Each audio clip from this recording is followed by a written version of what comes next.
Well, hello. We're doing something a little different today. We are road tripping. We're going to Working Cows Dairy. This is a little dairy farm that is outside of Dothan in the country. It's probably about 15 or 20 minutes away from where I live. And they have the freshest dairy products. There's no middleman. You pick them up yourself. They even have a honor system. So if you go after they're closed, you can pick up stuff in their cooler and leave the money. It's really awesome. I love Alabama. I just can't wait to show y'all, and I can't wait to cook with this stuff.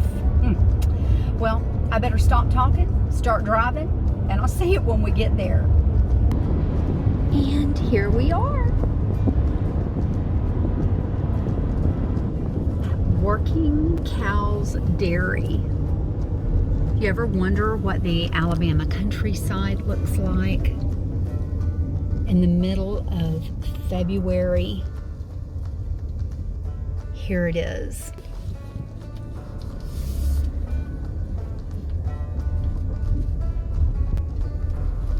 There's our moo cows. Moo. I don't care what they say. Cows are happier in Alabama. Y'all, look what I got. I got a gallon of basically, it's pasteurized, but it's not ultra pasteurized like we have in our supermarkets. This is perfect for cheese making, which we're gonna do when we get home. And I got some fresh cream. I got some of her delicious cheese, some herb butter, and then some regular salted butter, which we could definitely make better with this milk or cream, but I want to try hers. It's a windy, cool day today. The cows are over there, and she's going to come out and take me into her cheese room. I can hardly wait for that. Here, let me show you who came out to greet me. Come here. Come here. Oh my goodness. She smells honey. Should have brought her with me today. Oh, I wish I had a treat. Let me go load this up, and I'll see you in the cheese room. Well, hey everybody, this is Rinska. She's the owner of the Working Cows Dairy, and she's gracious enough to take us into her cheese room. Tell me what you do in here. In the spring, most of the time. In the spring is the high season when the grass is really green and we have a full of clover and ryegrass growing. We make a lot of cheese and butter. Does the different grass make a different flavor in the cheeses? It it's does, with, so like yes, honey. Yeah, it is with the milk like that too. Really? I mean, summer grazing is totally more bland. Really? And so with the cheese, with the grass in the springtime, when it's so green and lush, a totally different taste to it. And your milk is already more creamier looking than the white stuff in the store, because you see the different season coming out. How about that? Well, I can tell you for sure, I will be paying you a visit come spring. I want to taste that clover milk. Yeah. And this is where we ate our cheese. Oh my goodness, y'all. That is still Goudas. That is still Goudas from 2020. So they're aging still. And then I have a few farmsteads left on that side. But I'm getting close to being out till the season starts again. I don't have any herb cheeses left. I start making cheese again in 2 weeks. Oh my goodness. So that'd be like, a lot of cheese every other day. Y'all, don't you just want to get into some of this? You need to bring your children out here and let them... At 2 o'clock in the afternoons we milk the cows, so it's free. Oh, and no charge, but we like for you to support us. Absolutely. You better believe it. Y'all come out here and support them. This is what it's all about right here. All about being a family farm. There you go. Yeah. Didn't you just love Rinska? I know I did. I stayed and we visited for a good hour, and honestly, I just fell in love with her. I can't tell you enough good things about her. You've got to go see them if you live anywhere in the Wiregrass area. And if you don't, then go find a local dairy and visit them and support them. They work hard and they appreciate our business so much. Well, I've got my goodies and I can't wait to try this milk and the rest of this. I will say that I did break into the farmstead cheese. I could not wait, and it made the drive home so much more enjoyable. Okay, now I'm making fresh homemade mozzarella. And I'm going to be honest with you, this is the first time that I've ever made it by myself. I've printed out a recipe. This is from All Recipes, but I am familiar with this process. And the reason why is I used to work for a company called HEB. If you live in Texas, you know exactly what HEB is. For those of you that don't, it is a phenomenal grocery retailer in Texas. When I worked with HEB, I had an office in a grocery store and it was upstairs. And when I get to work, I would go upstairs to my office, put away all my things, check my emails, do all of that kind of stuff, my messages. And then about mid-morning, I would walk the floor, as we used to call it. And I would visit the floral department, I would visit the bakery, and one of my favorite places was the deli. And they made homemade mozzarella every morning. And many times they would let me help, but most of the time I was their taste tester. So I'm gonna see how I do today with this recipe, and there'll be a link to it beneath in my comments. Just take a look, or if you're watching via YouTube, look in my description and I'll post the link to that as well. One of the things that's called for in mozzarella cheese is they call it raw milk. And why I went out to see Rinska is they have milk that has not been ultra pasteurized. The reason we have ultra pasteurized milk in our grocery stores is so that it can sit on the shelf longer. This is perfect for cheese making. And on the description, it says cream on top. Now, I'm using a gallon. And in mozzarella cheese, there's only 4 ingredients. Isn't that crazy? Just 4 ingredients. Now, I could do it on the stovetop, but I am going to make this in my Instant Pot. And I'm going to go ahead and pour my milk right in.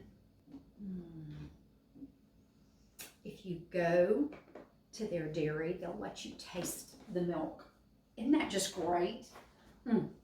Okay, the next ingredient that I have is a 1/2 cup of cool tap water and a 1.5 teaspoons of citric acid. This is in the canning section of your grocery store. I'm just going to stir this in. I'm going to pour it in and just give it a nice stir. Make sure when you mix that citric acid and your water together that it is all dissolved, and there's none left on the bottom of this, so I know I did good. Now, like I said, I'm making it in my Instant Pot, and I'm going to put it on my saute setting, and I'm putting my heat on low. And what I'm going to do is just give this a stir every now and then. Look how thick that is, y'all. It actually sticks to the spoon. Wish I would have tasted that before I put that citric acid in there. Now, I have an instant read thermometer. This is important. We're going to heat this up to about 90 degrees. Low and slow. That's one of the reasons why I wanted to do it in my Instant Pot. And I love this thing. If I had one kitchen tool on earth, it would be this. I have discovered that I can do just about anything in this. So I'm just gonna let that do its thing, and I'm gonna go put my stuff up. Y'all, this is the first time, don't judge me on how much I ate. This is farmstead cheese. It's aged farmstead cheese. And this is the first time I've ever had it. It's a really strong cheese. So if you like strong cheeses, then this is right up your alley. It smells so good and it tastes so fresh. Cannot wait. Well, let me go put this stuff up and I'll show you when this heats up what we're gonna do next. My milk is starting to warm up, and look, I can already see a few little curdles. My milk is getting warmer. I hear it. You definitely do not want this to scald on the bottom, and you definitely want to stir it because you want all of the milk to get warm, not just the bottom. Let's see here. Get my glasses on. Let's check this.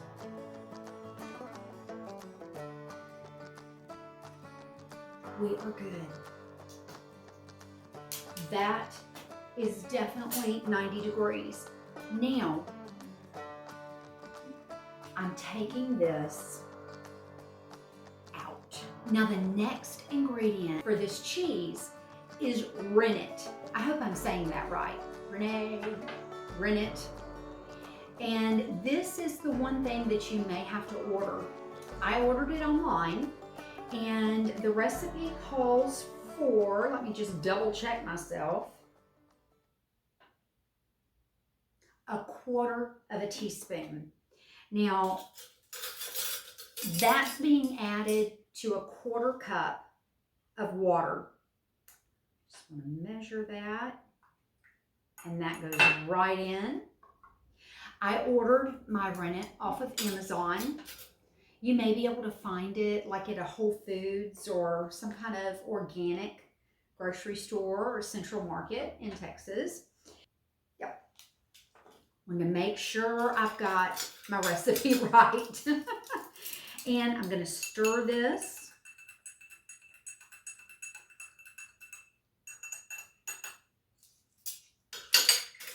And what I'm going to do is this is going into our milk.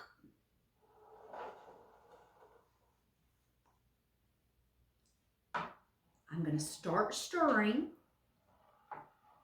And I'm stirring in a figure 8, hopefully.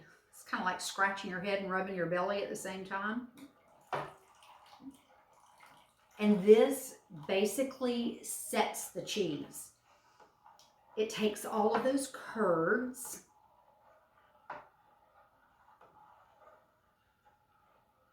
and just makes them come together. Now, I'm going to stir counterclockwise just for a minute.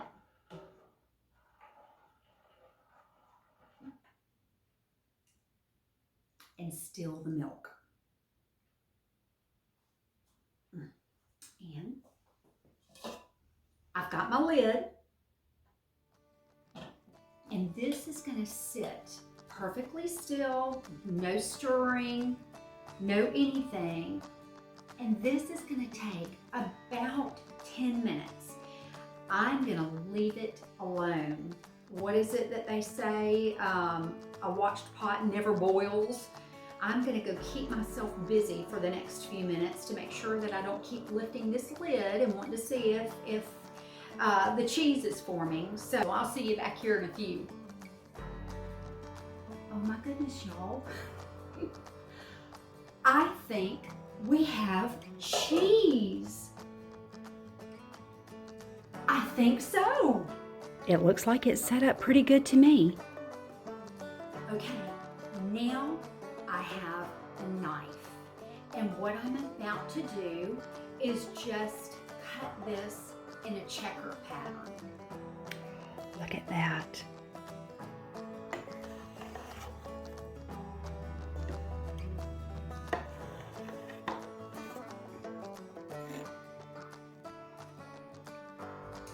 Okay, now this is going back into my Instant Pot, and I am going to bring this up to 105 degrees. You know, this is really simple. Like I said, just a few ingredients, but there are several steps to it. But you know what? I think I like this. Back in it goes.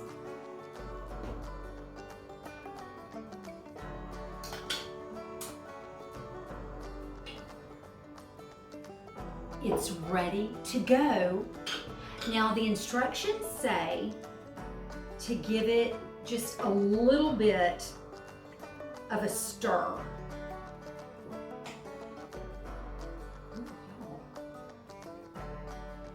I'm actually surprised that it turned out. I don't know why, but I am. Okay, now I have a mesh strainer. If you have a cheesecloth, use it. Since I've never made cheese before, I don't have a cheesecloth. But if this turns out, I can assure you that I will be ordering one. And I've got a bowl underneath my strainer so that it can catch the whey. Well, let's see how we did with this. Check it out. Look at that. Ooh. The recipe says that it makes 3 balls, but I'm just gonna make one and see how that goes. One sounds easier to me. I don't know if it actually will be, but it definitely sounds easier. This is the part that I used to help with at HEB. I would help them stretch it, but they had already gotten it to the point that it needed to be. This is the first time that I've ever done it. And I'm sharing this experience with you. I love trying new things in the kitchen.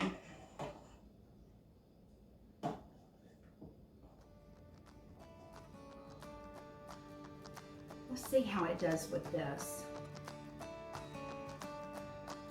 Ooh, much better, much better. And I'm getting all of those stragglies.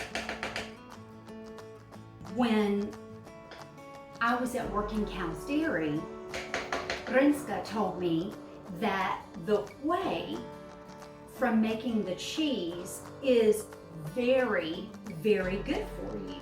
She said it's used for sore muscles. Drinking it, I might just have to give that a try at some point. Now, what we've got to do is get the liquid off of this cheese. And I'm just pressing the top of this. It is a little warm. I probably should have grabbed some gloves. And I'm going to pour this liquid off. Oh, this is so cool. I can already see where a cheesecloth would come in very handy here because this is sticking. Yes, I definitely see a cheesecloth in my near future. For sure. Now I've got a nice clean countertop. Now, they say to knead it like you would bread dough. So, here we go. One of the things that it did say in that recipe is if at first you don't succeed, try again. I have definitely had to do that on so many of my favorite things. Divinity, for instance, that was something that I determined to get right. And if I would have based it upon my first experience, I would never have made it. Now, we need to add some flavor to this. And I'm just going to take a little bit of salt, maybe about a teaspoon, and put it right here. And the recipe says to knead the salt in. I think salt makes a big difference. You can probably add some herbs to this if you wanted to. All right. Set that aside there, move that salt out of the way. And as it's cooling, there's more elasticity for sure. Now, I don't know if I'll be able to do what I saw on the internet, and that's stretch it. I think that might be maybe my second or third batch. At least I hope. I might should have cooked this a little bit longer so that it would get a little bit firmer. My cheese is soft. Now, I just want to taste it to see if we need any more salt.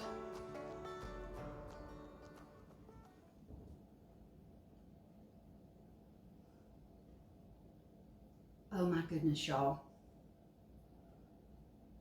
That is phenomenal. It's perfect. That has so much flavor in it. And I think that that's the perfect amount of salt. I think I added about a teaspoon, maybe a little tiny bit more, but to me, it's just perfect. You might want to taste as you go, but I mean, this is good. Y'all, I did wonder, would it be worth making your own cheese? To get this kind of flavor, it is absolutely worth it. It's not even a question. This is delicious, especially when you're having like a caprese salad and you can taste the cheese. My directions say that I'm supposed to put this back into the whey and let it set for a minute, but I'm scared to do that. My cheese, I can tell because I can't stretch it, is a little bit softer than what it probably should be. So to make sure that I salvage all of it, I'm just going to leave it just like this. Let's get it wrapped up. Now, let me show you how we used to wrap it. I've got my cling wrap, whatever you want to call it, and you take both sides and just fold it over the top. And then you just do that. And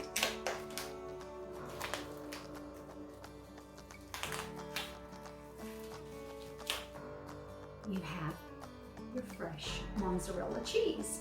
And I'll cut the ends off of that. Look at this, y'all. Doesn't this look delicious? I'm just gonna cut a little piece of this.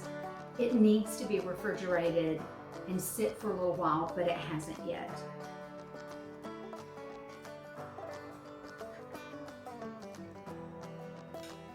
Look at this.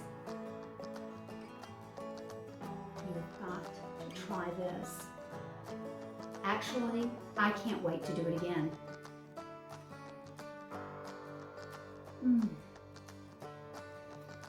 absolutely delicious. I appreciate you watching today. You are a blessing. I think I'm gonna bless somebody and give some of this away. I know my cousin Tammy will really like it. That is if there's any left. We'll see you next time. Bye.